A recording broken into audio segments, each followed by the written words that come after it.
रोखोक वार्तांकन रोखोक बातमी। पाताळगंगा रसायनी भागातील एसपीआर केमिकल युक्त फार्मा कंपनीचं भीषण आग, लाखोंचे नुकसान, परिसरात धुराचे लोट, नागरिकांमध्ये घबराटीचं वातावरण। पाताळगंगा रसायनी एमआयडीसी मधील केमिकल युक्त एसपीआर फार्मा कंपनी केरे गावच्या हद्दीत सुरू असून या कारखान्यात दुपारच्या दरम्यान कच्चा माल असण्याच्या ठिकाणी अचानक आग लागल्याने केमिकल युक्त कंपनी असल्याने आगीचा भडका वाढतच गेला। त्यामुळे बघता बघता आगीने रौद्र रूप धारण केल्याने ही आग आटोक्यात आणण्यासाठी खालापूर, खोपोली, रसायनी, पनवेल आदी भागातील कारखान्यांच्या अग्निशामक दलाची वाहनं ही घटनास्थळी दाखल होऊन आग आटोक्यात आणण्यासाठी प्रयत्न करत असून तब्बल 5 तास ही आग विझवण्यासाठी प्रयत्न सुरू आहेत। मात्र या आगीमुळे धुराचं लोट परिसरात गेल्याने नागरिकांमध्ये घबराटीचं वातावरण पसरलंय।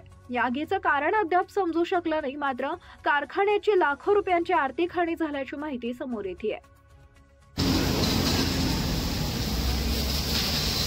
रसायनी पाताळगंगा औद्योगिक वसाहतीमधील कैरे गावाजवळील एसपीआर फार्मा या कंपनीला आग लागल्यानं कंपनीच्या मालमत्तेचं मोठ्या प्रमाणात दुपारची वेळ असल्याने आगीने रौद्र रूप धारण केलं। आग आटोक्यात आणण्यासाठी अग्निशामक दलाच्या जवानांनी शर्थीचे प्रयत्न केले, मात्र केमिकल मालाने भरलेले ड्रम ही या ठिकाणी असल्याने मोठी भीती व्यक्त होतीये।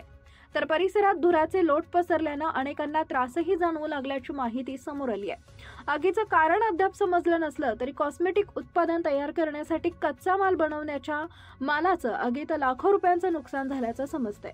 यावेळी आग आटोक्यात आणण्यासाठी पाताळगंगा अग्निशमक दल, Reliance industries limited company, Khopoli नगरपालिका यांच्यासह एकूण 6 अग्निशमक बंबाच्या जवानांनी प्रयत्न केले। जीवितहानी झाली नसल्याचं सूत्रांनी सांगितलंय। 5 तासानंतर आग आटोक्यात आणण्यात यश आलंय। घटनास्थळी या घटनेचं गांभीर्य लक्षात घेत तहसीलदार अभय चव्हाण, नायब तहसीलदार सुधाकर राठोड, मंडळ अधिकारी श्रीनिवास खेडकर घटनास्थळाला भेट दिली। रसायनी पोलीस ठाण्याचे वरिष्ठ पोलीस निरीक्षक संजय बांगर यांच्यासह पोलीस घटनास्थळी उपस्थित आहेत। ही आगीतून धूर बाहेर येत असल्याने आगीवर मदत यंत्रणा लक्ष ठेवून आहे। महाराष्ट्रातील महत्त्वाच्या आणि ताज्या बातम्या पाहण्यासाठी आमच्या जय हो न्यूज चॅनलला सबस्क्राइब करा आणि बेल आयकॉन प्रेस करा।